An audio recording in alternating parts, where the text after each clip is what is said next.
আসসালামু আলাইকুম ওয়া রাহমাতুল্লাহি ওয়া তাআলা ওয়া বারাকাতুহু মাগফিরা।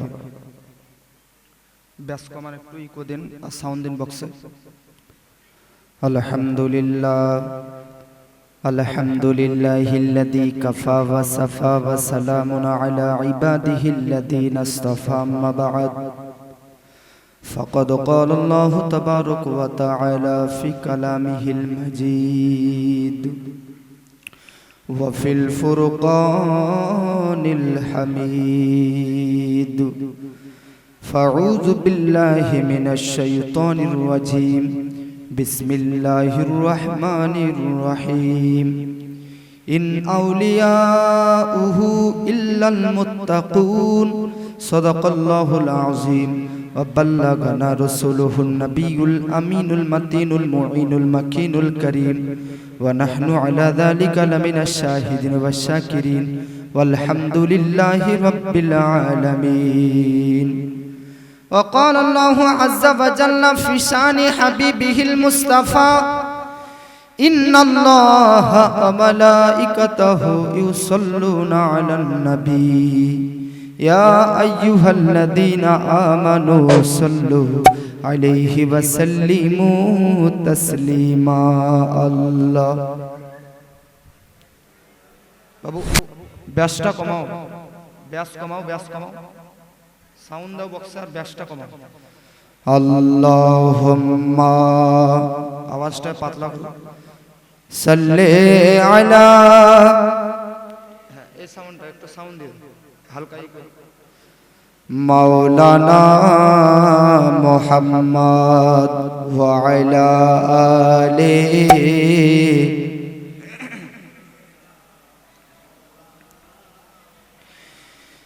মেহেরবান তুমি মেহেরবান, মেহেরবান তুমি মেহেরবান, মেহেরবান তুমি মেহেরবান, মেহেরবান তুমি মেহেরবান।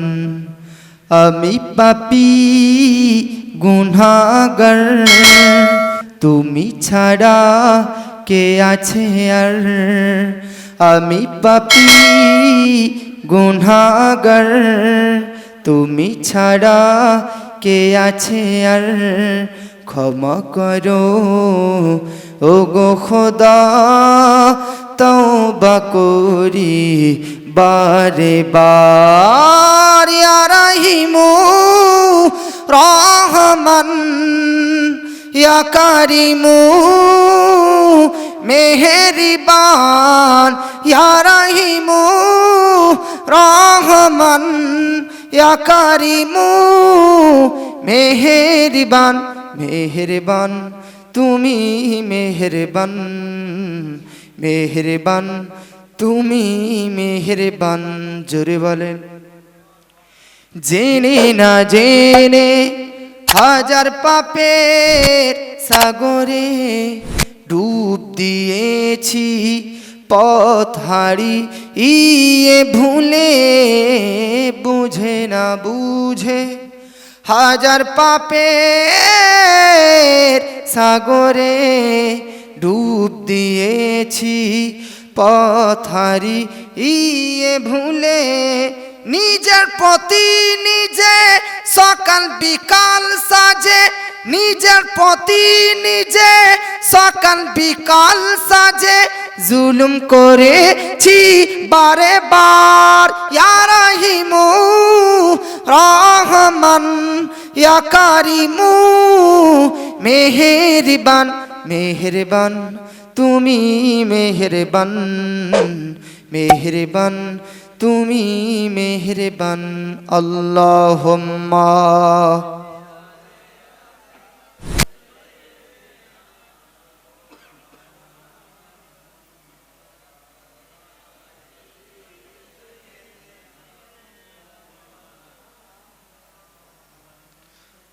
ওয়া আলা আলিহি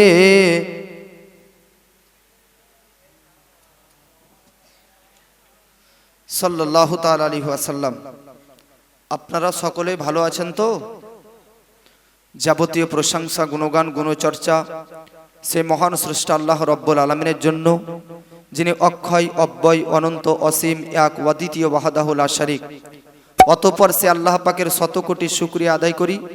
উচ্চস্বরে ভক্তি ভরে প্রাণ খুলে দিল খুলে মোহাব্বতে শরীফে বলুন আলহামদুলিল্লাহ। তারপরে পরে আমার আপনার নবী তথা সমগ্র সৃষ্টি জগতের নবীর ওপর শান্তির ধারা দুরুদ ও সালাম অর্পিত হোক, বর্ষিত হোক। সবাই মিলে এক বাক্যে এক কণ্ঠস্বর মিলে বলুন আল্লাহুম্মা আমিন। আপনারা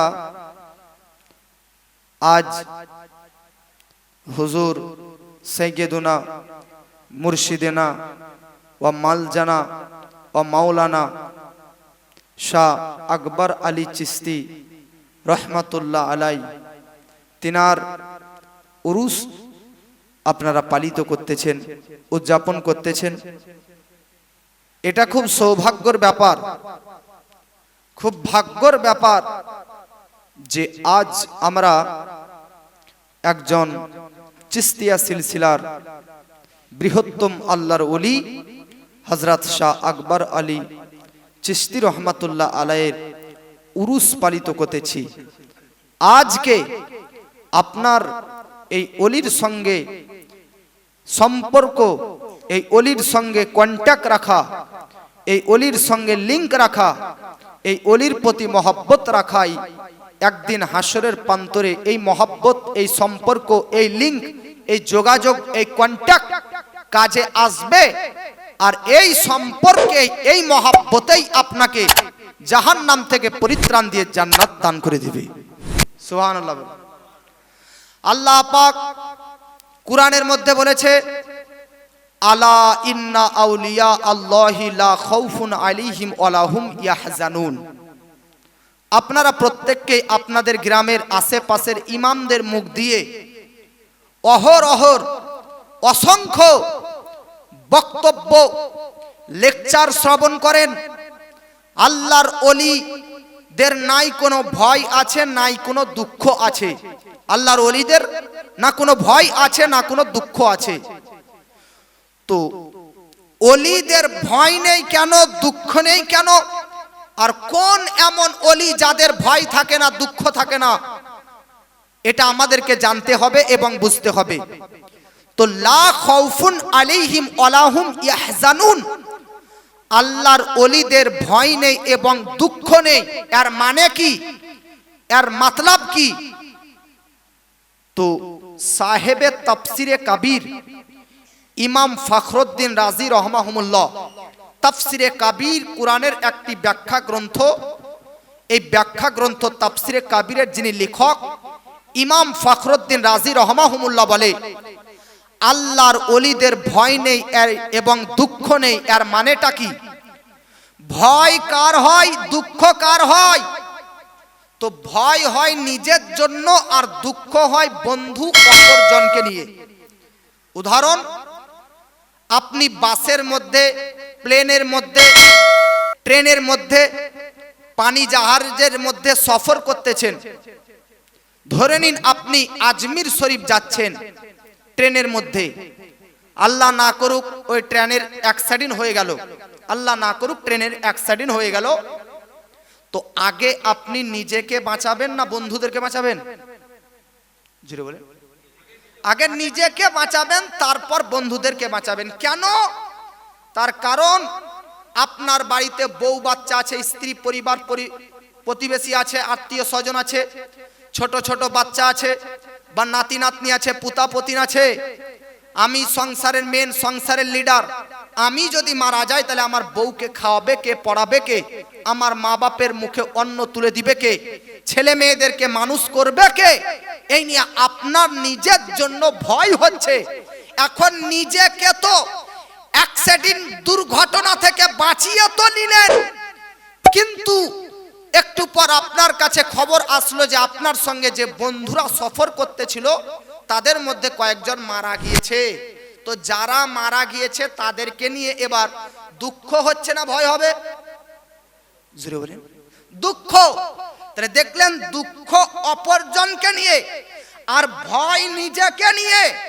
বিপদ আপদ দুর্ঘটনার কবলে পড়লে আগে নিজেকে বাঁচাবেন, সবাই আগে নিজের জান বাঁচানোর চেষ্টা করবে। কেন? তার কারণ নিজেকে নিয়ে ভয় হয় আর অপরকে নিয়ে দুঃখ হয়। পৃথিবীর মধ্যে আল্লাহর ওলিদের না কোনো ভয় আছে না কোনো দুঃখ আছে। এর মানেটা কি? পৃথিবীর প্রত্যেকটি আল্লাহর ওলিদের কবরের জগতে শাস্তি নিয়ে, আযাব নিয়ে না কোনো ভয় আছে। মিজানের মধ্যেতে নেকির পাল্লা গুনাহের পাল্লা দুর্বল হবে, কম হবে, নেকির পাল্লা ভারী হবে কি হবে না? আজকে গুনাহের পাল্লা ভারী হবে কি হবে না, এই নিয়ে প্রত্যেকটি ব্যক্তিত্ব ভয় হয় পৃথিবীর মধ্যেতে। আজকে আপনারা বলেন তো কাদের ভয় নেই কবর নিয়ে? প্রত্যেকটি ব্যক্তির ভয় আছে কবর নিয়ে।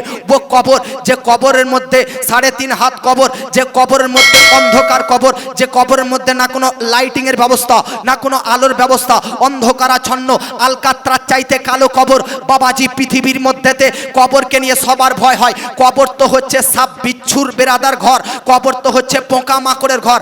একবার কবরে গেলেই তো দেখুন কি হতে পারে। তো সবার কবরকে নিয়ে ভয় আছে। বেরাদার, আজ আপনি বেরাদার বাড়িতে অসুস্থ অবস্থায় থাকলে আজকে আপনার পাড়া প্রতিবেশী বন্ধু বান্ধবরা দেখতে আসবে, কিন্তু কবরের মধ্যেতে আপনি একাই পড়ে থাকবেন, শাস্তিতে নিযুক্ত হবেন, আযাবে গ্রেফতার হয়ে থাকবেন। এই জন্য প্রত্যেকটি ব্যক্তির অন্তরে কবরকে নিয়ে অবশ্যই ভয় রয়েছে। এখন 1 নম্বর কবরকে নিয়ে সবার ভয় রয়েছে। দ্বিতীয় নম্বর পুলসিরাত। পুলসিরাত কাকে বলে? চুলের চাইতে সূক্ষ্ম, ছুরির চাইতে ধারালো রাস্তা। চুলের চাইতে সূক্ষ্ম, ছুরির চাইতে ধারালো রাস্তা। এই পুলসিরাতের রাস্তার ওপর আপনি চাপবেন এবং এই পুলসিরাতের ওপর দিয়ে আপনি পাড়ি দিবেন। পুলসিরাতের ওপরে যারা পাপী ও গুনাহগার পাপিষ্ট হবে তারা আজকে বেরাদার নিচে জাহান্নামের তলে পড়ে যাবে। এজন্য পুলসিরাত নিয়ে সবার চিন্তা হয়, সবার ভয় হয়। জগৎবাসী পুলসিরাত নিয়ে ভয়, মিজান নিয়ে ভয়, হাসরের প্রান্তর, কিয়ামতের মাঠ। এক একটা দিন 50,000 বছরের সমতুল্য হবে। আপনার মাথার ওপর সূর্য ঘনিয়ে আসবে। আপনি জানেন জগৎবাসী, এই পৃথিবী থেকে সূর্য 13 লক্ষ গুণ বড়। পৃথিবী থেকে 13 লক্ষ গুণ সূর্য বড়। পৃথিবী থেকে কোটি কোটি মাইল দূরে আজ সূর্য অবস্থিত রয়েছে। আজকের বিজ্ঞান সায়েন্টিস্ট তো দূর, ইসলামের ইতিহাস সাক্ষ্য দেয় সূর্যটা তার সামনে দিকে নেই, উল্টো দিকে আছে। তো কোটি কোটি মাইল দূরে সূর্য অবস্থিত, তার উল্টো দিকের তাপ যদি আমরা সহ্য না করতে পারি, হাসরের প্রান্তরে 2 হাত মাথার ওপরে সূর্য থাকবে, কি করে সেই তাপকে সহ্য করতে পারি? সবাই ওই হাসরের প্রান্তরে ঘামে ডুবতে থাকবে, ঘামে হাবুডুবু খেতে থাকবে। আজকে বেরাদার সাইডে থাকবে জাহান্নাম, মাথার ওপর থাকবে সূর্য। এই জন্য প্রত্যেকটা ব্যক্তির হাসরের প্রান্তর নিয়েও ভয় হয়, পুলসিরাত নিয়েও ভয় হয়, মিজান নিয়েও ভয় হয়, আবার কবর নিয়েও ভয় হয়। আল্লাহর ওলিদের না কোনো ভয় আছে না কোনো দুঃখ আছে। আর আপনাকে একটু আগে বললাম, ভয় হয় নিজের জন্য আর দুঃখ হয় অপরজনের জন্য।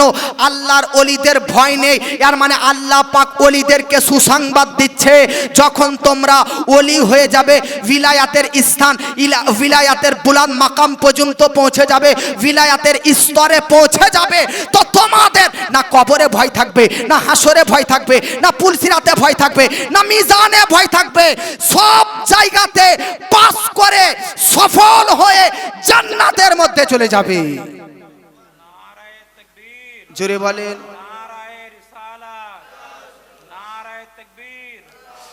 তো আল্লাহর ওলিদের নিজেদের তো ভয় নেই, নিজেরা তো কবর, হাসর, পুলসিরাত, মিজান থেকে পার হয়ে জান্নাতে তো যাবে। এখন দুঃখ হয় অপরকে নিয়ে, তো আল্লাহর ওলিদের দুঃখও নেই। এর মানে আল্লাহর ওলিদের প্রকৃত যারা মুরিদ ভক্ত, সেই মুরিদ ভক্তরা যদি জাহান্নামে যায়, পুলসিরাতের রাস্তায় ফেসে যায়, কবরের আযাবে গ্রেফতার হয়ে যায়, তো কোন ওলি এটা বরদাস্ত সহ্য করতে পারবে না যে আমার কোন সঠিক প্রেমিক, আমার কোন সঠিক ভক্ত, আমার কোন সঠিক মুরিদ কবরের আযাবে গ্রেফতার, পুলসিরাতে ফেসে যাবে, মিজানে ফেসে যাবে, জাহান্নামে চলে যাবে। কোন ওলির এই বরদাস্ত হবে না। তাই আল্লাহর ওলিদের নিজেদের ভয় নেই, নিজেরাও জান্নাতে যাবে। আর মুরিদদেরকে নিয়েও প্রত্যেকটা ওলির চিন্তা থাকতে পারে, ডিপ্রেশন হতে পারে। তা আল্লাহ পাক বলতেছে ওলি তোমাদের কোনো দুঃখও নেই, অর্থাৎ নিজেদেরও ভয় নেই, নিজেরাও জান্নাতে যাবে। আর সঠিক আসল ভক্ত মুরিদদেরকে নিয়েও টেনশন দুঃখ করার প্রয়োজন নেই, তাদেরকেও জান্নাতে নিয়ে চলে যাবে। জোরে বলেন। তো আল্লাহর ওলিদের ভয় নেই এবং দুঃখ নেই, এটা তার একটা ব্যাখ্যা, 1 নম্বর ব্যাখ্যা। আপনারা কথা বুঝতে পারছেন কিনা? বিরক্ত হচ্ছে নাকি? ভয় কার হয়, দুঃখ কার হয়, তার তো সংজ্ঞা বুঝতে পারলেন। এবার আসুন, ভয় কখন হয়, দুঃখ কখন হয়? মানুষের ভয় হয় ফিউচার টেন্সকে, বা মানুষের কাছে কিছু থাকলে ভয় হয় আর কিছু না থাকলে দুঃখ হয়। আপনাদের গ্রামে হতে পারে অনেক আছে যিনাদের সন্তান বিবাহ হওয়া 10 বছর হয়ে গেল কিন্তু সন্তান হয় না, আছে কি না? সন্তান হয় না, কন্যা হয় না, ছেলে হয় না, ছেলে পুত্র সন্তান কন্যা হয় না। তো যাদের হয় না তাদের দুঃখ আছে কি না? তাদের চিন্তা হয় কি হয় না? ডিপ্রেশন হয় কি হয় না? দুঃখ হয়। তাহলে দেখলেন, এটা তো ছেলের দিক দিয়ে উদাহরণ। একজন ব্যক্তির কাছে গাড়ি নেই, তো সে গাড়ি না থাকার কারণার্থেও কোনো কোনো ব্যক্তি দুঃখ করে যে ভাই একটা গাড়ি নেই গো, দুঃখ হচ্ছে। গাড়ি থাকলে আজ পায়ে হেঁটে এত দূর সফর করতে হতো না, গাড়িতে নিজ মতো নিজ স্বাধীনতায় চলে যেতাম। আপনার কাছে বড় বিল্ডিং, বাড়ি, জমি, জায়গা, ব্যাংক ব্যালেন্স, টাকা পয়সা নেই, দুঃখ হচ্ছে। টাকা নেই, পয়সা নেই, অর্থ নেই, ব্যাংক নেই, ব্যালেন্স নেই, জমি নেই, জায়গা নেই, গাড়ি নেই, বাড়ি নেই, ছেলে মেয়ে কিছু নেই, দুঃখ হচ্ছে। কোন জিনিস না থাকলে দুঃখ হয়, বা কোন জিনিসের অভাবে দুঃখ হয়। আর কোন জিনিস যদি আপনি পান তাহলে সেটা নিয়ে ভয় হয়। আপনাকে আল্লাহ একটা ছেলে দিয়েছে, ছেলে আছে, তো ছেলেটা বড় হয়ে আমি বাপকে দেখবে, তো এ নিয়ে একটা ভয় হয় কি হয় না? যে লাত মেরে তাড়াবে না তো বাবা বাড়ি থেকে। এখনকার ছেলে মেয়েরা তো বাবা বিয়ে করার পর বোর কথাতে মা বাপকে ঘর থেকে তাড়িয়ে দিচ্ছে। তো ওই বাপ মারা তো অবশ্যই এই ভয় করবে ছেলে মেয়েকে। আজ ছেলে মেয়ে আপনাদেরকে বলতে চাই, আপনার বউ আপনার বাড়িতে তখন এসেছে যখন আপনার সম্পদ, আপনার এডুকেশন, আপনার আকৃতি, আপনার রূপ, আপনার কোয়ালিফিকেশন, তখন আপনাকে আপনার শ্বশুর নিজের মেয়েকে বিবাহ বন্ধনে আবদ্ধ করেছে। এমন একটা সময়, যেই সময়ে কোনটা পায়খানা কোনটা প্রসাব আপনি জানতেন না, ওইটা হচ্ছে বাল্যকাল, শৈশবকাল। পায়খানা প্রসাবকে ভাত মুড়ির মতন মুখে ভরে নিতেন বাচ্চাকালে। তো জগৎবাসী, যেই সময় আপনার বুদ্ধি, জ্ঞান, কোয়ালিফিকেশন, এডুকেশন, রূপ, দেহর আকৃতি কোনো কিছু ছিল না, তখন থেকে মা আব্বা নিজের বুকে জড়িয়ে ধরে কোলে পিঠে মানুষ লালন পালন করেছে। আজ আপনার কাছে কোয়ালিফিকেশন, এডুকেশন, টাকা পয়সা, অর্থ সব আছে, তারপর শ্বশুর এই জিনিস দেখে বিয়ে দিল। সেই শ্বশুরের কাছ থেকে মেয়ে আসলো, মেয়ে আসার পর আপনার সেই মেয়ের কথাতে সেই মা বাপ, যে মা বাপ আপনার কিছু ছিল না, অস্তিত্বহীন ছিলেন, তখন আপনার মা বাপ সাহারা ছিল, সেই মা বাপকে ঘাড় ধাক্কা দিয়ে বার করেন। এই সন্তানদেরকে কখনো জান্নাত নসিব হতে পারবে? যতই বড় পীরের মুরিদ হোক না কেন, জান্নাত নসিব পারবে? এই জন্য ছেলে মেয়েরা সর্বদা আব্বা এবং মাতা এবং পিতাকে সম্মানের সহিত, রেসপেক্টের সহিত কথা বলবে। মা বাপের সম্মুখে মাথা ঝুঁকিয়ে কথা বলবে। আরে ও মা বাপ যে আমাদেরকে কথা বলা শিখিয়েছে, সেই মা বাপকে আমরা গরম গরম কথা শোনাই। ও মা বাপ যে আমাদেরকে দেখা শিখিয়েছে, সেই মা বাপকে আমরা চোখ গরম করি, চোখ লাল করি। জগৎবাসী একটা কথা মনে রাখবেন, আজ কিছু ছেলে মেয়ে বলতে থাকে, আমার জন্য আমার বাপ কি করেছে, আমার জন্য আমার মা কি করেছে। আপনাকে বলতে চাই, আপনার মা আপনার জন্য কি করেছে? আরে পৃথিবীর মধ্যে যখন কোন মায়ের গর্ভে বাচ্চা আসে, প্রথম বাচ্চা আসে প্রথম মাসের প্রথম দিন, ওই মা ছাড়া তার স্বামীও পর্যন্ত জানে না যে তার পেটে বাচ্চা এসেছে। আজ আপনার মা যদি আপনার জন্য কিছু না করেছে, তাহলে সেই দিনই আপনাকে পেটে রাখাকালীন যখন কেউ জানতো না তখন একটা মাত্র ওষুধ খেয়ে আপনাকে নষ্ট করে দিতে পারতো কি পারতো না? তবে মা, মায়ের অন্তর, মায়ের দিল তো আলাদা। পেটে আসা মাত্র স্বামীকে জানিয়েছে, আত্মীয় স্বজন পরিবার পরিজনকে জানিয়েছে আমার গর্ভে আমার সন্তান এসেছে, খুশিতে আত্মহারা। ও মা, আপনার যখন পেটের বয়স 5 মাস 4 মাস, মা কি করেছে? যদি আজকে মা মনে করত, বাপ মনে করত, তো পেটের মধ্যে আপনাকে ডেড নষ্ট করে দিত। আজ শুনেন মা বাপ কি করেছে। জন্ম দেওয়ার সময় একটা মায়ের ততটা কষ্ট হয়, শরীর থেকে চামড়াগুলো খুললে যেমন কষ্ট হয়, মায়ের প্রসব বেদনা ততটা হয়। মায়ের প্রসব বেদনা যখন হয় তখনই মা বুঝতে পারে যে বাচ্চা জন্ম দিতে কত কষ্ট। আর আপনি বলতেছেন মা কি করেছে? আপনার দুধ 2 বছর পান করিয়েছে, আপনার খাবার ভিটামিন যদি ছিল, আপনার খাবার পেট পূর্ণ করার মতন যদি কিছু ছিল, আপনার পাখানা প্রসব যদি হয়েছে কোনো কারণে, তো ওই মায়ের দুধ পান করে। আর আজ আপনি বলতেছেন মা কি করেছে? আর বাপ, বাহারে বাপ, মায়ের তো দায়িত্ব পেটে রেখে জন্ম দিয়ে ছেলেকে বড় করা। মায়ের দায়িত্বটা প্রকাশ্য আর বাপের দায়িত্বটা গোপনীয়। আমি আপনাকে বলতে চাই, একটা স্ত্রী যখন পেটে বাচ্চা আসে তার ওষুধ পত্র সবকিছু কে দেয়? স্বামী দেয়, আপনার আব্বা দিয়েছে। তাহলে মায়ের অবদান প্রকাশ্য পেটে বাচ্চা, কিন্তু এই যে পেটে বাচ্চাটা আপনার সুরক্ষিত থাকবে, সমস্ত রকমের ট্রিটমেন্ট, চিকিৎসা, ওষুধপত্র বাপ রৌদ্রের তাপে জমি জায়গাতে মজদুরি করে পরিশ্রম করে আপনার টাকা কিছুটা ক্রয় করার পর নিজে ভালো মন্দ না খেয়ে আপনার জন্য আপনার স্ত্রীকে ওষুধ খাইয়ে আপনাকে পেটের মধ্যে সুরক্ষিত রেখেছে। বাপ কি করেছে? জন্মানোর পর তো মা ড্রেস পোশাক পরিয়ে দিয়েছে ছেলেকে, কিন্তু এই ড্রেস পোশাক কিনেছে কে? বাপ। মা তো ছেলে মেয়েকে স্কুলে পাঠিয়েছে, স্কুলের সমস্ত ব্যাগপত্র কিনেছে কে? বাপ। আজ আপনি মাস্টার হয়েছেন, ডাক্তার হয়েছেন, ইঞ্জিনিয়ার হয়েছেন, প্রফেসর হয়েছেন, নেতা হয়েছেন, তো বাপের পরিশ্রমে। ও বাপ, আপনার জন্মানোর পর থেকে 20 বছর পর্যন্ত, যতক্ষণ না পর্যন্ত আপনার জীবনে কোনো একটা কাজ ভালো না হয়, জীবনে যতক্ষণ না পর্যন্ত আপনি সাকসেসফুল না হন, ততদিন পর্যন্ত বাপ আপনার প্রতি টাকা খরচা করে করে করে আপনাকে সাকসেসফুল, সফল বানায়। এই রকম মা বাপকে যদি কষ্ট দেন তো খোদার কসম করে বলতেছে আরশের মুআল্লা পর্যন্ত হিলে যাবে। কথা ঠিক না ভুল? এজন্য মা বাপের অবদান কখনো ভুলবেন না। কুরআনের মধ্যে আল্লাহ পাক বলেছে ছেলেরা মেয়েরা একটা দোয়া করবে। কি দোয়া? রব্বির হামহুমা কামা রব্বায়ানি সগীরা।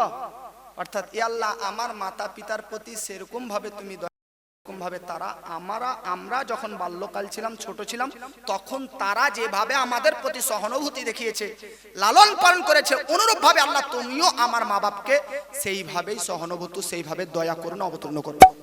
মা বাপ ছেলে মেয়ের প্রতি বাল্যকালে কতটা দয়া করেছে, কতটা করুণা করেছে। আপনি যদি মায়ের গালে থাপ্পড় মেরে দিয়েছে তো মা মুচকি হেসেছে যে আমার ছেলে এক থাপ্পড় দিয়েছে। আপনি মাকে খামচিয়ে দিয়েছেন, মায়ের কত জিনিসপত্র নষ্ট করে দিয়েছেন, তবুও মা আজকে আপনার সব কিছু সহ্য করেছে। আজ সেই মা বাপ বৃদ্ধ হয়েছে। আমি তো অনেক জায়গায় বলি, একটা মা বাপ 10টা ছেলে মেয়েকে মানুষ করতে পারার ক্ষমতা রাখে, কিন্তু 10টা ছেলে মেয়ে একটা মা বাপকে মানুষ করতে বৃদ্ধকালে পারে না। কথা ঠিক না? ছেলে মেয়েরা 10টা ভাই, 10টা ভাইকে বড় করেছে মা বাপ, কোনো সমস্যা নেই। এই 10টা ভাই মা বাপকে বৃদ্ধকালে সাহারা হতে তাদের কষ্ট হয়। এক অপরের ভার চাপে, এ বড় ভাই তুই দেখ, এ ছোট ভাই তুই দেখ, এ মেজো ভাই তুই দেখ, এ সেজো ভাই তুই দেখ। মেজো ভাই, সেজো ভাই, বড় ভাই কি ভাই? আপনি যখন ছোট ছিলেন তখন আপনার মা বাপ কি আপনি বড় বলে একটু কম মায়া করেছিল, ছোট বলে বেশি মায়া করেছিল? আপনি যখন ছোট ছিলেন তখন আপনি সেজো বলে আপনাকে একটু কম মায়া করেছিল, যে বড় ভাই তাকে একটু বেশি মায়া করেছিল? মা বাপের মহব্বত, ভালোবাসা 10টা ছেলের জন্য যেমন সমান ছিল, ঠিক অনুরূপ আপনাদেরও দায়িত্ব, আপনারাও 10 ভাইয়ের দায়িত্ব সমান ভাবে মা বাপ বৃদ্ধকালে সাহারা হয়ে দাঁড়ানো। প্রত্যেকটি বাপের ফিউচার হচ্ছে তার ছেলে, প্রত্যেকটি বাপের ভবিষ্যৎ হচ্ছে ছেলে। আমি যে কথা আপনাদেরকে বলতেছিলাম যে ভয় কখন হয় আর দুঃখ কখন হয়। ভয় হয় কোনো জিনিসের অভাবে, ভয় হয় কোনো জিনিসের থাকলে, আর দুঃখ হয় কোনো জিনিসের অভাবে। নাকি কিছু জিনিস নাই, দুঃখ হচ্ছে। এখন কোনো জিনিস আছে, আপনার কাছে লাখ লাখ টাকা আছে, এই নিয়ে ভয় হচ্ছে যে টাকাগুলো কেউ চুরি করে নিবে না তো বাবা, ডাকাতি করে নিবে না তো বাবা। তাহলে দেখলেন টাকা ছিল না, দুঃখ হচ্ছিল। এখন টাকা আছে, ভয় হচ্ছে। আল্লাহর ওলিদের না কোনো ভয় না দুঃখ। এর মানে আল্লাহর ওলিদের কোনো জিনিস থাকলো বা না থাকলো কোনো দুঃখ নেই। আল্লাহর ওলিদের কাছে যদিও বা কোনো আল্লাহর ক্ষমতাতে, আল্লাহর রহমতে থাকে, তবুও সেই নিয়ে আল্লাহর ওলিদের কোনো ভয় নেই। আল্লাহর ওলিদের না অতীত নিয়ে দুঃখ, না ফিউচার ভবিষ্যৎ নিয়ে কোনো ভয়, না আল্লাহর ওলিদের কোনো জিনিস না থাকলে দুঃখ হয়। আল্লাহর ওলিদের কাছে যদি কোনো জিনিস থাকে সেই নিয়েও আজকে কোনো ভয় থাকে না। অল টাইম, সর্বক্ষণ আল্লাহর ওলিদের অন্তরে শুধু আল্লাহকে নিয়েই ভয় থাকতে থাকে। সুবহানাল্লাহ বলে। অল টাইমে জমি জায়গা ধন সম্পদ ব্যাংক ব্যালেন্স দুনিয়া নিয়ে আল্লাহর ওলিদের কোনো দুঃখ থাকবে না আর ভয় থাকবে না। ওলি তো তারা হবে যাদের অন্তরে শুধু আল্লাহর ভয় থাকবে, যাদের অন্তরে শুধু আল্লাহকে নিয়ে চিন্তা থাকবে, আল্লাহর জিকিরে ব্যস্ত থাকবে, এরাই হচ্ছে ওলি। জুড়ে বলি। আপনাদেরকে বলে দিই, আল্লাহ পাক কোরআনে দেখুন কি সাজিয়েছেন, আলা ইন্না আউলিয়া আল্লাহি লা খাউফুন আলাইহিম ওয়া লা হুম ইয়াহজানুন। আল্লাহর ওলিদের কোনো ভয় নেই, দুঃখ নেই। এর পরের আয়াত, আল্লাযীনা আমানু ওয়া কানু ইয়াত্তাকুন। ওলি কারা? যারা ঈমান এনেছে এবং তাকওয়া অর্জন করেছে। জোরে বলুন সুবহানাল্লাহ। আল্লাহর ওলিদের পাওয়ার আগে, আর আল্লাহর ওলি কাকে বলে এটা পরে। আগে পাওয়ারের কথা, পরে আল্লাহর ওলির সঙ্গে আল্লাহ দিয়েছে। হওয়া তো এটা উচিত ছিল যে আল্লাহর ওলি আগে কাদের বলা হয় সেটার আয়াত আনা, তারপর আল্লাহর ওলিদের পাওয়ার নিয়ে আলোচনা করা আল্লাহর উচিত ছিল। কিন্তু আল্লাহ পাক আগে আল্লাহর ওলিদের পাওয়ার, তারপরে আল্লাহর ওলিদের সংজ্ঞা এনেছেন। কেন? তো আল্লাহর ওলিদের ভয় নেই, দুঃখ নেই, এটা পাওয়ার আগে। তারপরে কারা ওলি? আল্লাযীনা আমানু ওয়া কানু ইয়াত্তাকুন। ওলি তো তারা যারা ঈমান এনেছে এবং তাকওয়া অর্জন করেছে। তো আগে পাওয়ারের কথা, পরে ওলির সংজ্ঞা।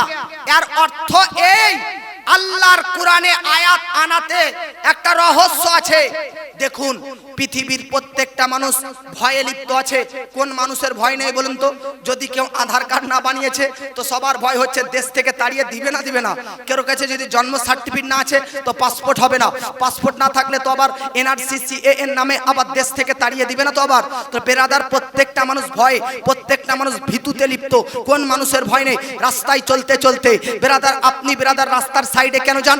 মিডিলে গেলে আপনার অ্যাক্সিডেন্ট হতে পারে, ভয় হবে। তাই জগৎবাসী, পৃথিবীর প্রত্যেকটা মানুষ ভয়ে লিপ্ত, ভীতুতে লিপ্ত, ভয়ে লিপ্ত, ভীতুতে লিপ্ত। প্রত্যেকটা মানুষের ভয় আছে, কিন্তু আল্লাহ পাক বলতেছে আল্লাহর ওলিদের ভয় নেই এবং দুঃখ নেই।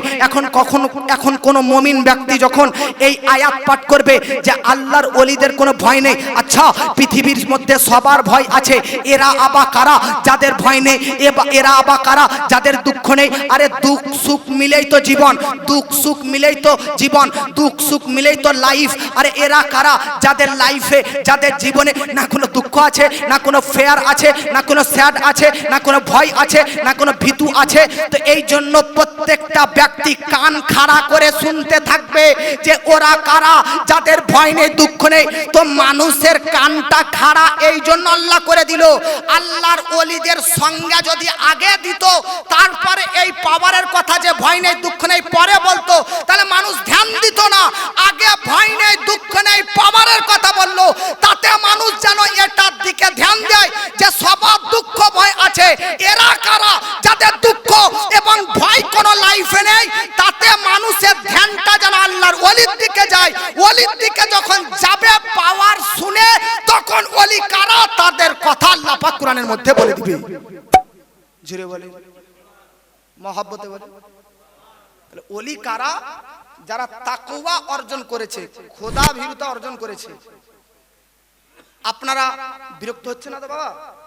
তাকওয়া কি? তাকওয়া জিনিসটা কি? খোদা ভীরুতা কি আপনারা প্রত্যেককেই জানেন।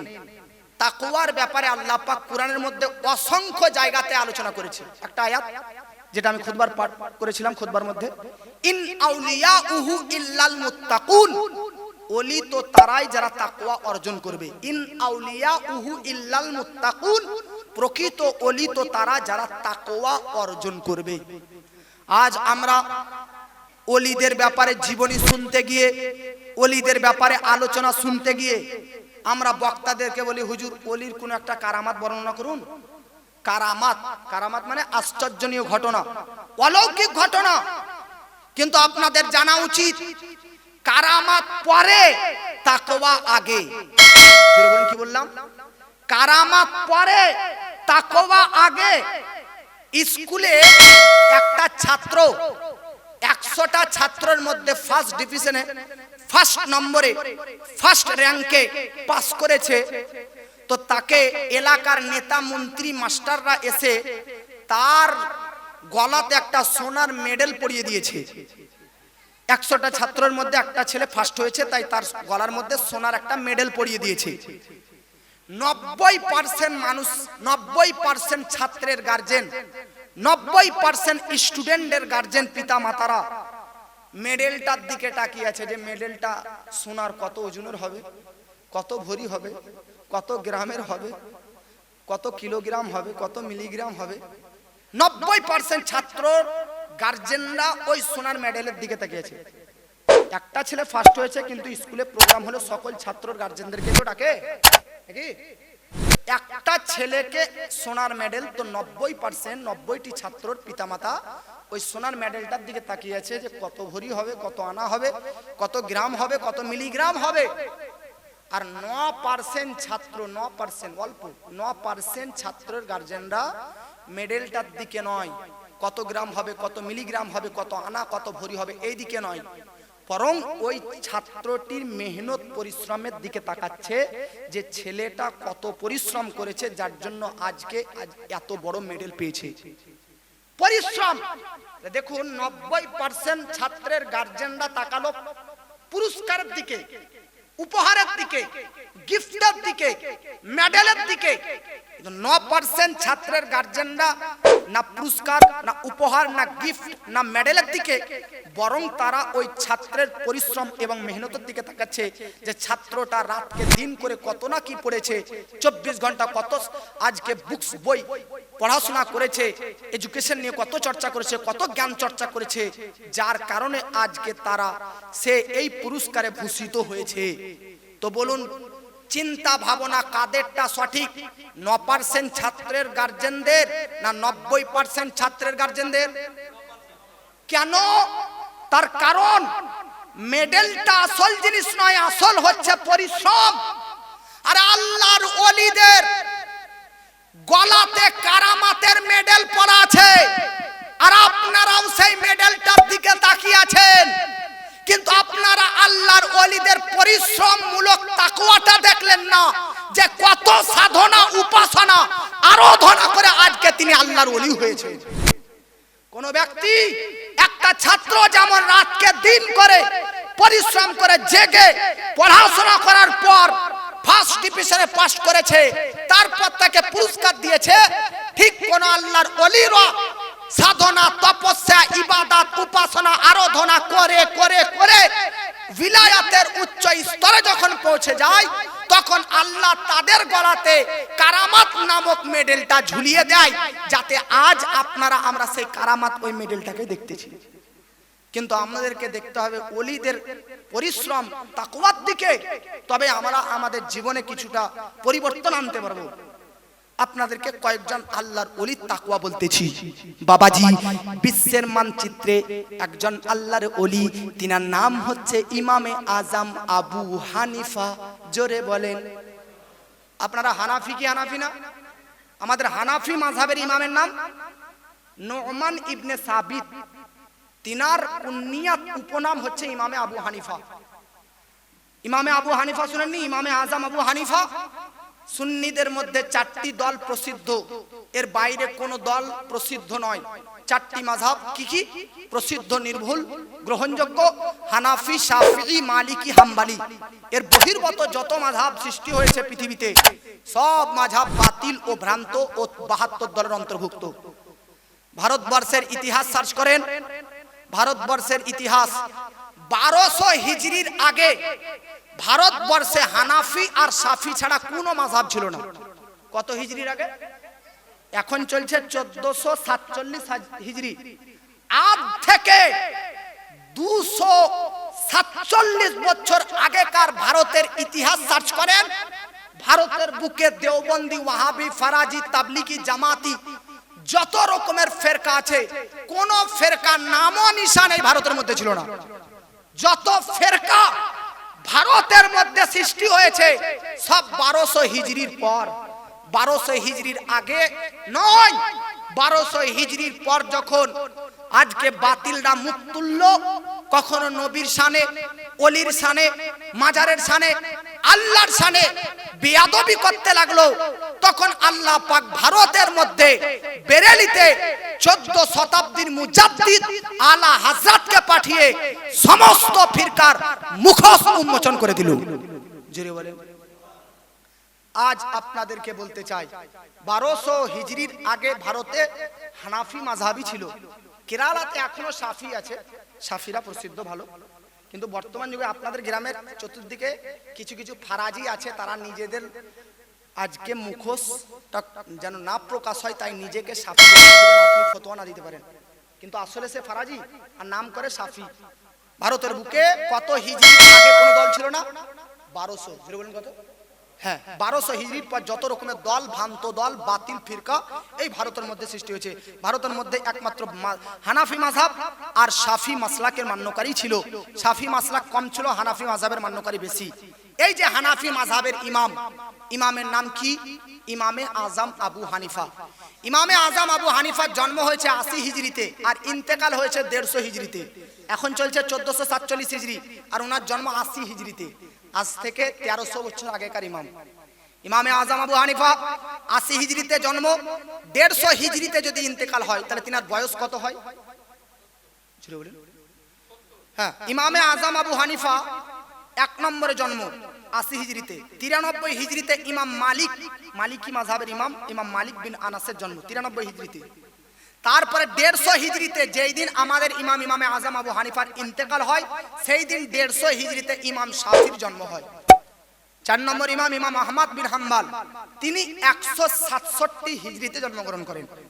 তো আমি যেটা বলতেছিলাম, আমাদের ইমামে আজম আবু হানিফা 80 হিজরিতে জন্ম। সাহাবীদের যুগ শেষ হয়েছে 109 হিজরিতে। কত হিজরিতে? এই সাহাবীদের যুগ, সর্বশেষ সাহাবী ইন্তেকাল করেছে কত হিজরিতে? 109 নম্বর হিজরি, তখন সাহাবীদের যুগ শেষ হয়ে গেল। আর ইমাম আজম আবু হানিফা, আমাদের ইমাম আজম আবু হানিফা নবীর ইন্তেকালের 70 বছর পর জন্ম নিয়েছে। জোরে বলুন কত? নবীর ইন্তেকালের 70 বছর পর জন্ম নিয়েছে। সাহাবীদের আমলে, সাহাবীদের যুগে তিনি সচক্ষে, চর্ম চোখে, চামড়ার চোখে কম বেশি 60টা সাহাবায়ে কেরামকে ইমাম আজম আবু হানিফা দেখেছে। সুবহানাল্লাহ। সাহাবীদেরকে দেখা চোখ আমাদের ইমাম আজম আবু হানিফার, এবং অথেন্টিক তিনি সাহাবীদের কাছ থেকে জ্ঞান চর্চা করেছেন, হাদিস গ্রহণ করেছেন, শিক্ষা অর্জন করেছেন, বহু সাহাবীর কাছ থেকে তিনি জ্ঞান অর্জন করেছেন। তিনি আমাদের ইমাম আজম আবু হানিফা। কতটা পাওয়ারফুল ইমামে আজম আবু হানিফা! তিনি এইরকম ইমাম হয়ে যাননি মেডেল দেখিয়ে না, কারামাত। তিনার মেহনত দেখুন। ইমামে আজমের কতটা তাকওয়া, কতটা খোদা ভীরুতা, কতটা আল্লাহর ভয়, যে ইমামে আজম আবু হানিফার জন্ম হয়েছে কুফা শহরে। কোথায় জোরে বলেন? এই জোরে বলেন কুফা শহরে। যে শহরের জাস্টিস জজ হযরত আলী ছিলেন, কুফা, ওই কুফা শহরে হযরত ইমামে আজমের জন্ম। জোরে বলেন। ইমামে আজম আবু হানিফার জন্ম কুফা, তো কুফা শহর ওনার দেশ কুফা। আপনার দেশের নাম কি?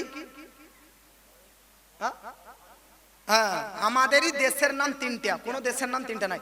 গোটা পৃথিবীতে 206টা দেশ রয়েছে, কোন দেশের নাম ডবল নেই, একমাত্র আমাদের দেশের নাম 3টি: ভারত, ইন্ডিয়া, হিন্দুস্তান। 206টি দেশ, তার মধ্যে 57টা দেশে মুসলমান বাস করে। 4300টা ধর্ম পুরো পৃথিবীর মধ্যে বাস করতেছে। কতটা ধর্ম? আপনারা মনে করতেছেন শুধু একটা ধর্ম গো, মুসলমান না, 4320 ধর্ম পৃথিবীর মধ্যে।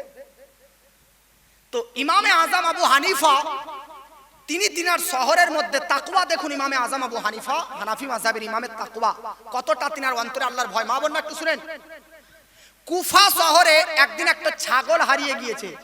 ভাই হারিয়ে যাওয়া মানে তো এরকম এরকম হারাবে না, কেউ চুরি করে নিয়েছে।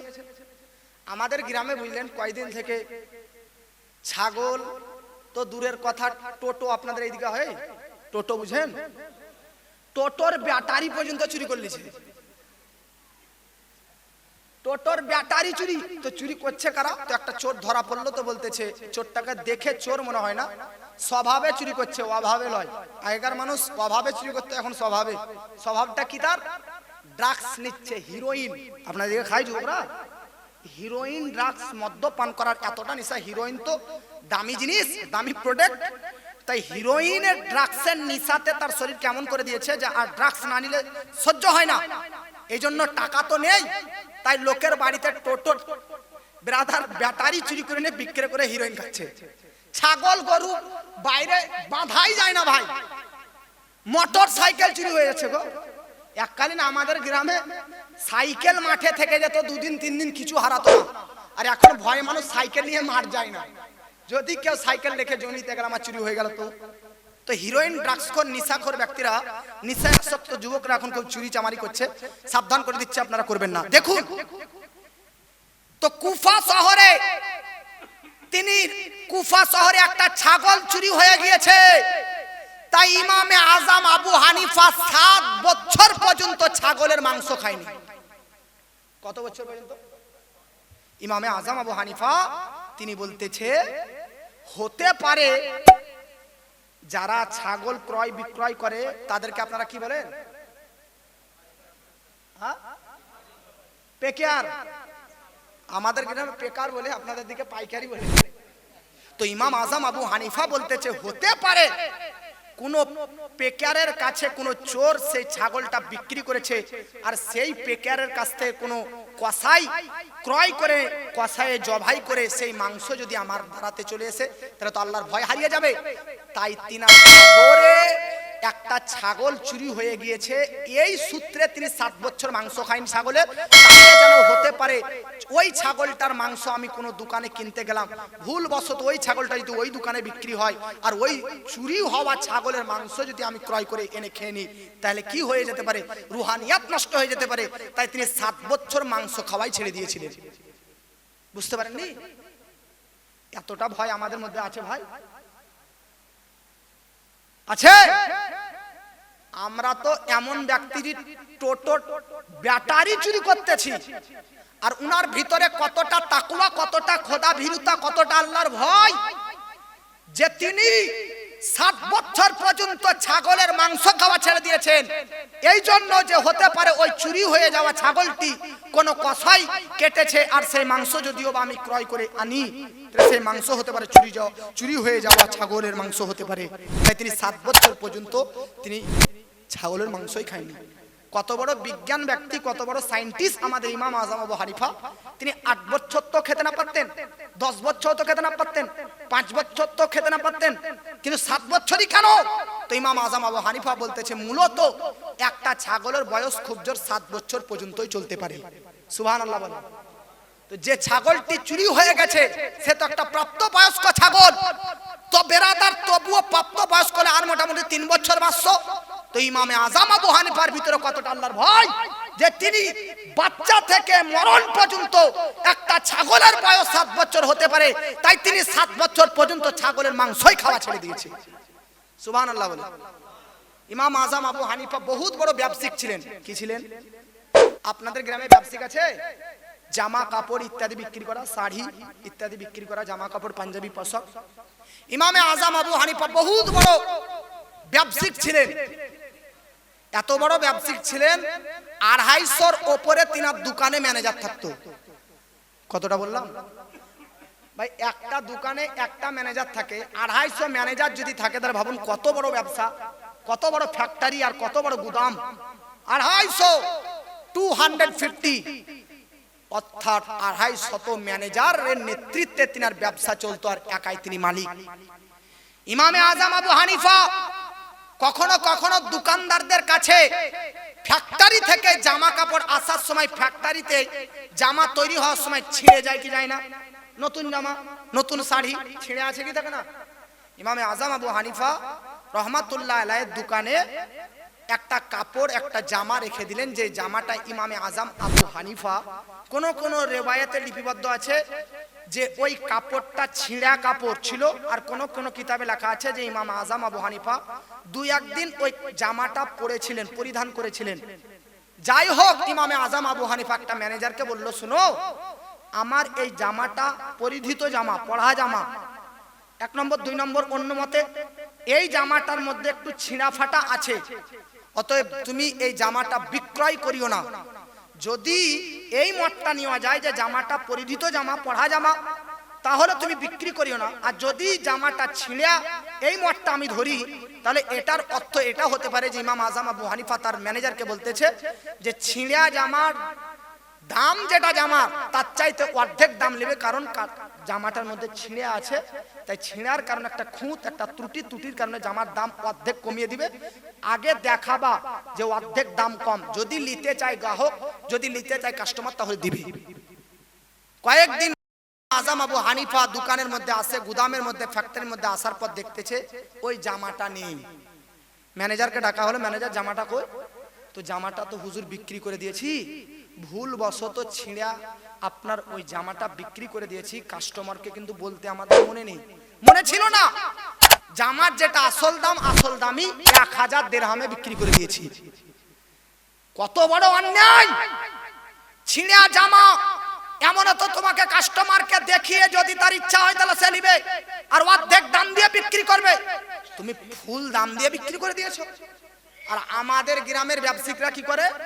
ছিঁড়া ফাটা যদি থাকে তোকে দুমড়িয়ে মুছড়ে ভিতরে ভরে দিবেন, কাস্টমারকে বিক্রি করে দেবে।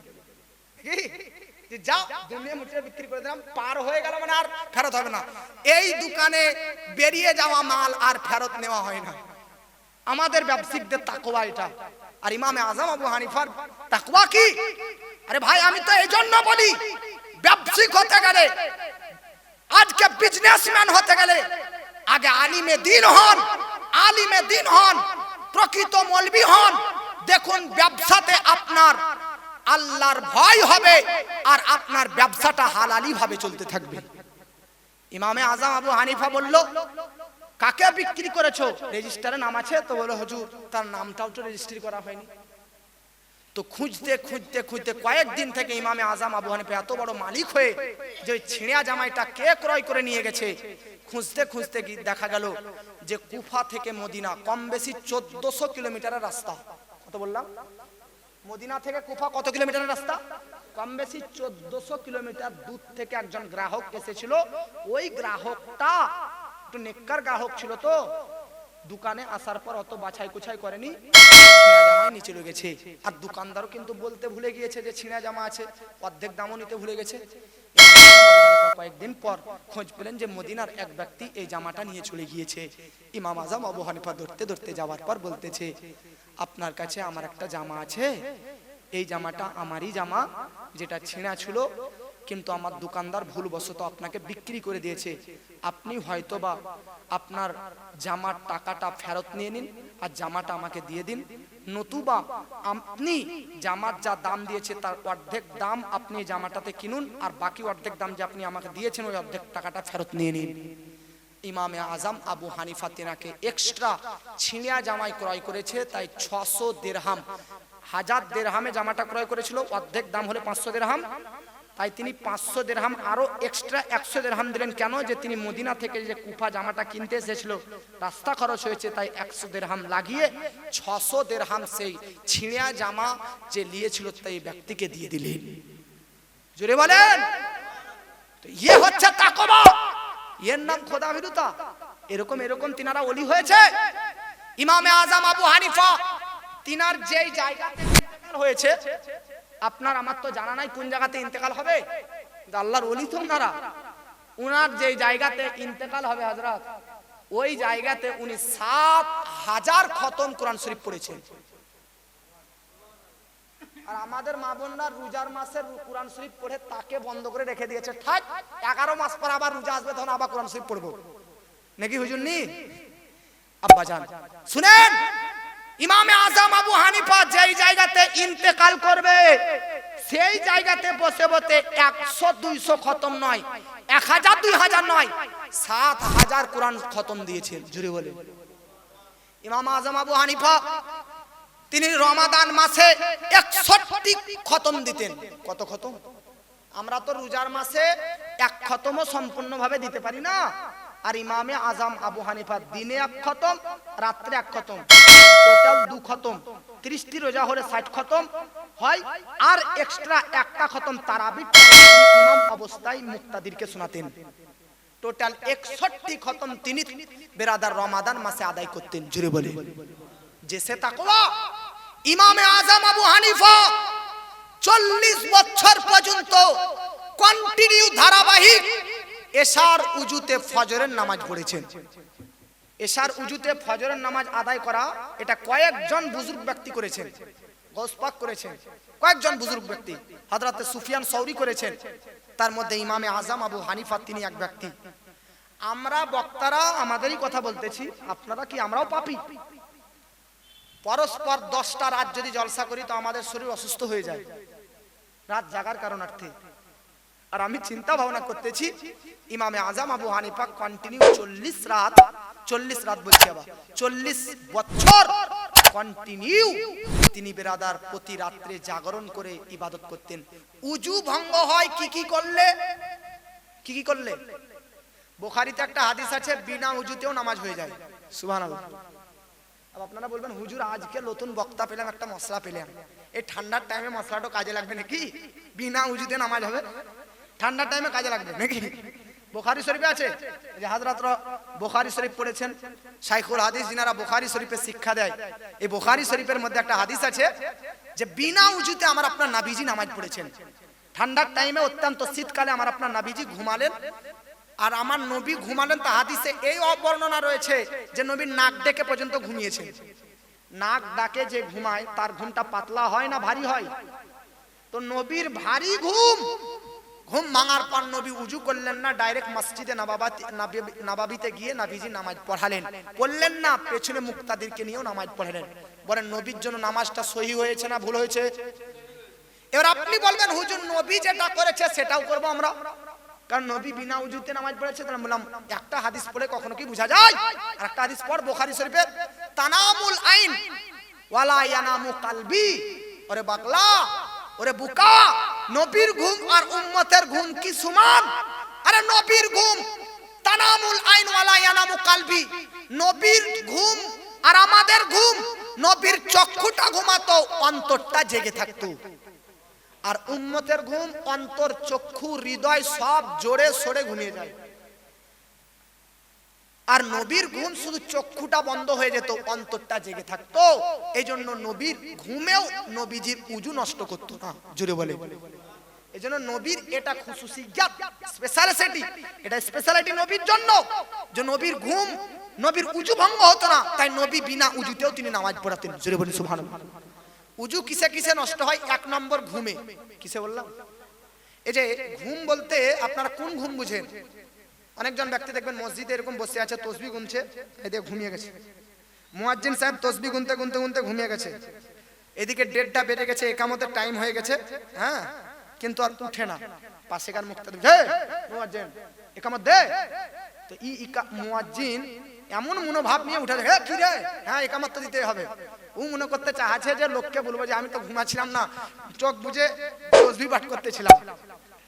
তো এই ঘুমটা যে মুয়াজ্জিন ঘুমালো মসজিদে বসে বসে জিকির করতে করতে, এই ঘুমটাতে উজু নষ্ট হবে কি হবে না? হবে না। কি বললাম? বসে বসে ঘুমালে আপনার কোন ঘুমটাতে বসে বসে থাকলে উজু ভেঙে যাবে? বসে আছেন, ঘুমের ঘরে যদি উল্টে যান তাহলে উজু ভেঙে যাবে, বা শুয়ে যান তাহলে উজু ভেঙে যাবে। কিন্তু এই বসে আছেন আর হঠাৎ এরকম চোখ লেগে গেছে, আবার চোখ খুলে গেছে তাকবীরের আওয়াজ শুনে, এই ঘুমটাতে উজু নষ্ট হয় না। উল্টে গেলে অথবা শুয়ে গেলে শুয়ে থাকলে যে ঘুম হয়, উল্টে থাকলে যে ঘুম হয়, সেই ঘুমে কিন্তু বিরাদান্নে মিল্লাত ইসলামিয়া আসলে মেডিকেল সায়েন্স ডক্টররা রিসার্চ করার পর বলতেছে ঘুমে উজু ভঙ্গ হওয়ার কারণটা কি? ঘুমালে উজু ভাঙবে কেন? উজুটা কি কোনো বাড়ি ঘর যে ভেঙে গেছে? তো শুনেন, মানুষ যখন ঘুমায় পুরো 60 হয়ে, হ্যাঁ আপনি ভাবেন না যে ঘুমায় নিয়েছে, পুরো 60 হয়ে যখন একদম লম্বা পা করে ঘুমায় তখন পুরো শরীরের রগগুলো, এই যে রগগুলো, এই রগগুলো সব ঢিল হয়ে যায়। কি হয়ে যায়? এই জন্য কোন রগের মাধ্যমে কোন দিক দিয়ে যে বায়ু বার হয়ে যাবে কোনো ঠিক নাই। রগ ঢিল হয়ে যাওয়া বিরাদান্নে মিল্লাত ইসলামিয়া কোন রগের দ্বারাতে কোন হাওয়া বেরিয়ে যাবে তখন আপনার উজুটা ভাঙার সম্ভাবনা রয়েছে। এই জন্য ঘুমের মধ্যে উজুটা ভেঙে যায়। কথা বুঝতে পেরেছেন? তাহলে উজু কিসে ভাঙে বললাম? 1 নম্বর, 2 নম্বর হচ্ছে পায়খানা করলে, 3 নম্বর হচ্ছে প্রসব করলে, 4 নম্বর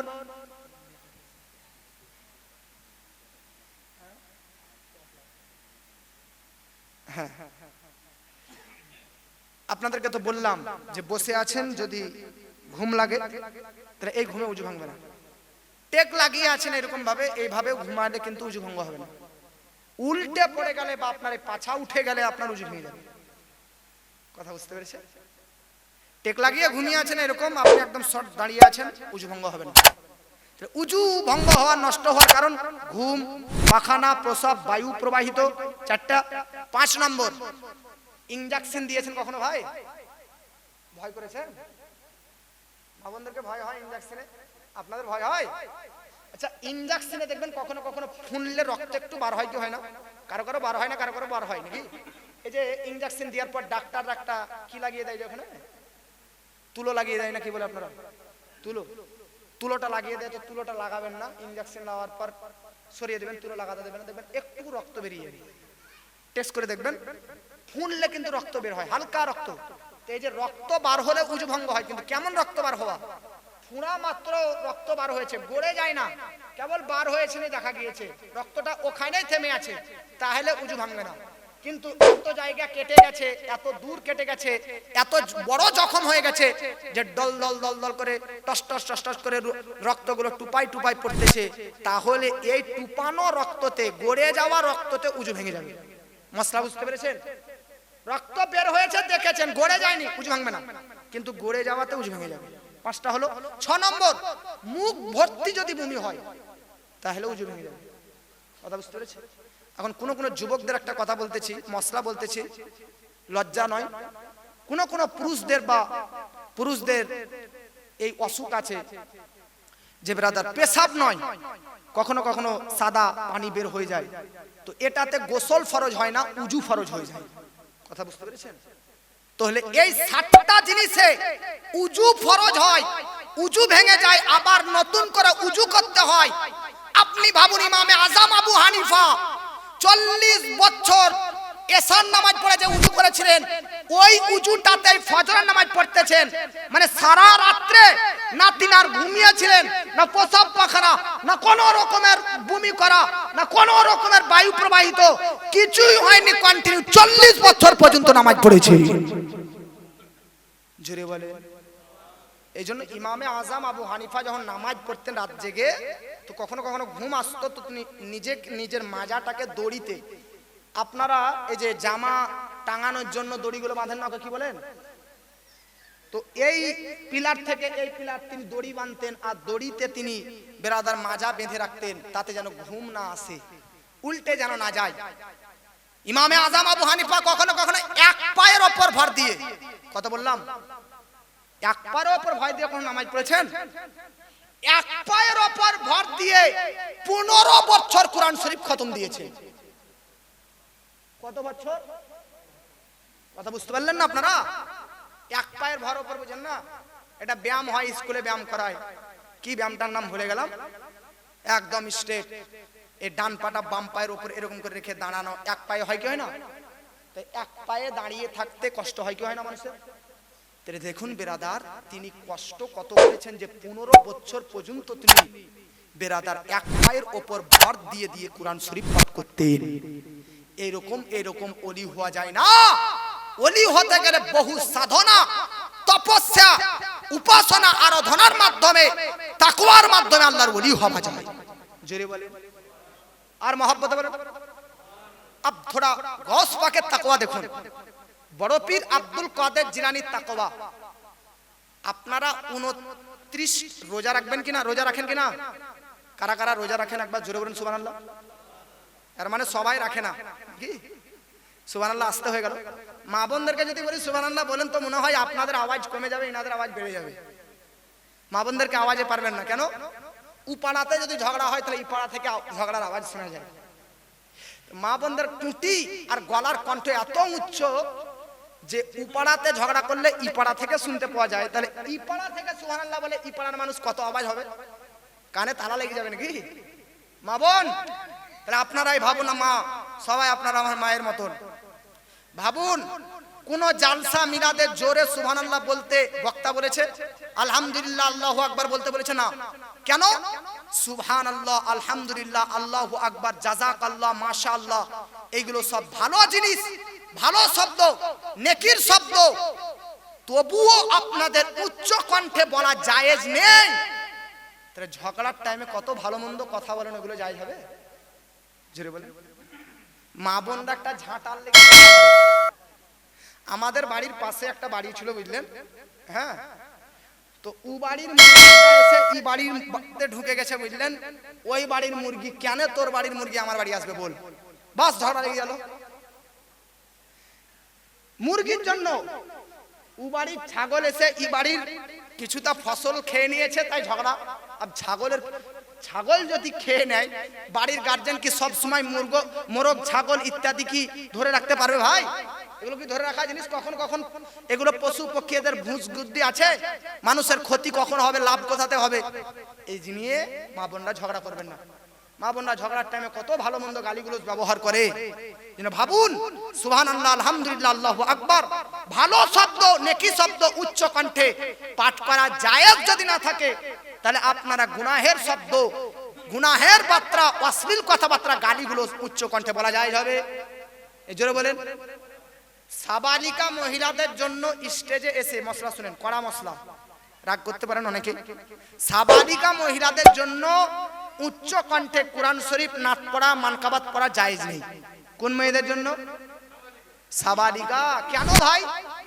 কারণ পর মেয়েরা যদি একটা আলাদা অনুষ্ঠান করে, শুধু মেয়েরাই থাকে, তাহলে ঠিক আছে, জায়েজ আছে, জোরে বলবে। কিন্তু এই যে পুরুষ আর মেয়ে, ভাই সবাই কি আপনার স্ত্রী এগুলো আছে?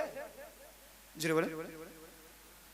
কোন একজন ব্যক্তি হাত তোলেন, বলেন যে এগুলা সবাই আমার বউ, তাহলে ইনাদের সুবহানাল্লাহ জোরে জায়েজ হবে। কারণ আপনার তো সবাই বউ, স্বামীর কাছে তো কোনো পর্দা নেই, তাহলে সবাই জোরে সুবহানাল্লাহ।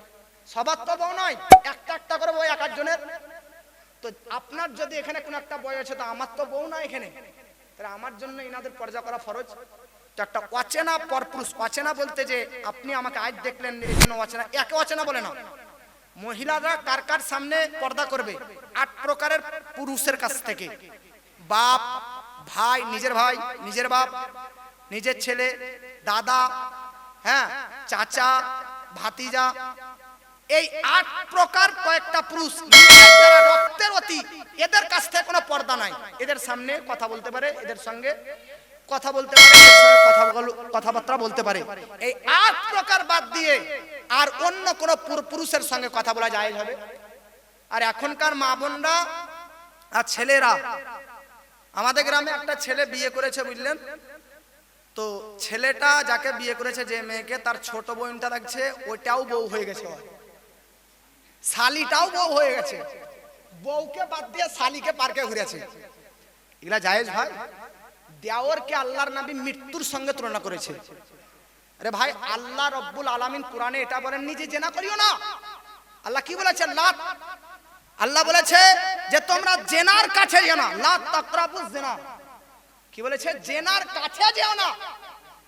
আরে জেনার কাছে যেও না মানে কি? জেনার কাছে মানে একটা মেয়ের সঙ্গে আপনি ফোনে কথা বলবেন, হ্যাঁ বোন বোন বোন করতে করতে করতে গার্লফ্রেন্ড হয়ে যাবে, গার্লফ্রেন্ড করতে করতে জেনা হবে। এই জন্য একটা মেয়ের সঙ্গে কথাবার্তা, মিট, এগুলো করা ইসলামে জেনা। শুধু বেরাদার নে মিল্লাত ইসলামিয়া চোখের জেনা, কানে শোনা একটা অচেনা নারীর, পরপুরুষ নারী, পরনারীর জেনা, কানের জেনা, চোখের জেনা। অতএব জেনার কাছে যেও না, জেনা করিও না, এটা তো দূরের কথা, এটা করে নেন, জেনার কাছে যেও না। যেন আমাদেরকে প্রত্যেককে পর্দা মেনটেন করতে হবে, কি হবে না? এই জন্য বলেন হ্যাঁ না। বড় পীর আব্দুল কাদের জিলানীর তাকওয়া যেটা বলতেছিলাম, গৌস পাক কার নাম? ওই গৌস পাক যিনি নিজের মায়ের পেটে 17 মাস বা 18 মাস ছিলেন। জেনে বলেন, কোন কোন মুহাদ্দিস বলেছে তিনি তিনার মায়ের পেটে 17 মাস, কেউ কেউ বলেছে 18 মাস। জেনে বলেন সুবহানাল্লাহ। পুরো গ্রামের মধ্যে আপনারা মা বোনদের কাছে কাগজ নিয়ে যাবেন, কোন মা আপনারা বলেন তো একটা মা যে আপনারা নিজের পেটে নিজেদের ছেলেদেরকে 17 মাস 18 মাস রেখেছেন? আছে? পশ্চিম বাংলার মধ্যে পাবেন না যে কোন মা তার পেটের মধ্যে বাচ্চাকে 17 মাস 18 মাস রাখতে পারে। মেডিকেল সায়েন্সের দৃষ্টিকোণায় মায়েরা তার পেটে খুব জোর 9.5 মাস থেকে 10 মাস বাচ্চা রাখবে, তারপর প্রসব দিবে। সিজার না নরমাল? তাহলে ভাবুন, 10 মাসের বেশি কোন মায়ের গর্ভে সন্তান থাকে না। এবার 10 মাসের বেশি যদি রাখতে চান তাহলে মা আর ছেলে বা মা আর মেয়ের জীবনের রিস্ক হয়ে যেতে পারে, বা পেটের মধ্যে ছেলে উল্টে যেতে পারে, পায়খানা করে দিতে পারে। এই জন্য 10 মাসের বেশি, ডাক্তাররা এখন 10 মাসও টাইম দেয় না। টাইম দেয়? আপনারা বেশি ভালো জানবেন। ছেলে মেয়ে হয়েছে কি হয় না ভাই কারো? বলুন না ভাই, কত টাইম দেয়? 10 মাস টাইম দেয় না? 9 মাস, 9.5 মাস, এরকম 9 মাস 10 দিন 20 দিন। তাহলে স্বাভাবিক সাধারণত 10 মাসও টাইম দেয় না, 9 মাস 10 দিন। তাহলে অসম্ভব, অবাস্তব, ইম্পসিবল কোন মায়ের পেটে 10 মাসের ঊর্ধ্বে বাচ্চা পেটে থাকা, তাও আবার বাচ্চা এবং ছেলে দুজনেই জীবিত থাকা, এটা অসম্ভব। ওয়াহারে বড় পীর অসম্ভবকে সম্ভব করেছেন, অবাস্তবকে বাস্তব করেছেন। তিনি তিনার মায়ের পেটে কম বেশি 17 অথবা 18 মাস থেকে পৃথিবীর মধ্যে জীবিত অবস্থায় এসেছে। মাও জীবিত এবং বড় পীরও জীবিত। পৃথিবীতে বড় পীর 90 থেকে 91 বছর জীবিত ছিলেন। বড় পীরের বয়স কত? 90 থেকে। আচ্ছা একটা কথা বলুন তো, মায়েদের পেটে বাচ্চা কখন আসে? মেডিকেল সায়েন্সের দৃষ্টিকোণে ডাক্তাররা বলতেছে মায়েদের পেটে কত বছর পর্যন্ত মারা বাচ্চা জন্ম দিতে পারবে? 55 বছরের নিচে। কত বললাম? 55 বছরের ওই পারে আর মারা বাচ্চা পেতে নিতে পারবে না, আর বাচ্চা গর্ভে ধারণ করতে পারবে না। কেন? তার কারণ 55 বছরের আগেই মেয়েদের মাসিক অফ বন্ধ হয়ে যায়। এই জন্য পেটে আর বাচ্চা জন্ম হয় না, গর্ভধারণ করতে পারে না। ওয়াহারে বড় পীর আব্দুল কাদের জিলানী তিনি তিনার মায়ের পেটে ওই সময় গর্ভধারণ করেছিলেন যখন তিনার মায়ের বয়স ছিল 60 বছর। কত বছর? জোরে বলে। এখনো দুনিয়া বাচ্চুদা, আর পেটের মধ্যে কত কারামাত প্রকাশিত হচ্ছে। আচ্ছা আপনারা বলেন তো, হাঁচি আসলে, ছিক আসলে কি দোয়া পাঠ করেন? হ্যাঁ, আমার নবী বলেছে আলহামদুলিল্লাহ না বলে যদি পুরোটাই বলেন আলহামদুলিল্লাহি রাব্বিল আলামিন, আলহামদুলিল্লাহ বলেও চলবে, তবে আলহামদুলিল্লাহি রাব্বিল আলামিন পুরোটা বললে বেশি সওয়াব পাবেন। কি বললাম? পুরোটা বলার চেষ্টা করবেন। হাঁচির দোয়া কি? হাঁচি একটি কুদরতি আমল, কুদরতি শক্তি। নাক, কান, মুখ দিয়ে যত জীবাণু, ভাইরাস ঢুকে যায় ব্রেনের মধ্যে, মেডিকেল সায়েন্স বলতেছে ব্রেনের মধ্যে ঢুকে যায়। এই ব্রেনের মধ্যে যখন জীবাণুগুলো পৌঁছে যায় তখন এই ব্রেন থেকে জীবাণু ভাইরাসগুলো আল্লাহ পাক হাঁচির মাধ্যমে বার করে দেয়। সর্বপ্রথম হাঁচি এসেছিল হযরতে আদম নবীর। আদম নবীর শরীরকে তৈরি করার 40 দিন পর, তার শরীরটাকে মাটির পুতুল করে 40 দিন রাখার পর, 40 দিন রাখার পর আল্লাহ পাক আদমের ভিতরে যখন রূহ বলল, রূহটা নাক পর্যন্ত যখন আসে তখন আদমের ভিতর থেকে হাঁচি আসলো। তো আল্লাহ পাক আদমকে বলল, এ আদম তুমি পাঠ করো আলহামদুলিল্লাহ। কেন? আল্লাহর প্রদানকৃত ক্ষমতাতে তোমার মাইন্ড থেকে জীবাণু ভাইরাস বের হয়েছে। তো আল্লাহর ক্ষমতা, আল্লাহর দয়া যদি কারো প্রতি অবতীর্ণ হয় তাহলে আল্লাহর প্রতি শুকরিয়া জানানো উচিত। তাই আমরা হাঁচির সময় আলহামদুলিল্লাহ পাঠ করি। এখন যখন আদম নবীর হাঁচি আসলো তখন আল্লাহ ফারিস্তাদেরকে বলল, ফারিস্তা তোমরা হাঁচির উত্তর দাও। তো হাঁচির উত্তর কি জানেন?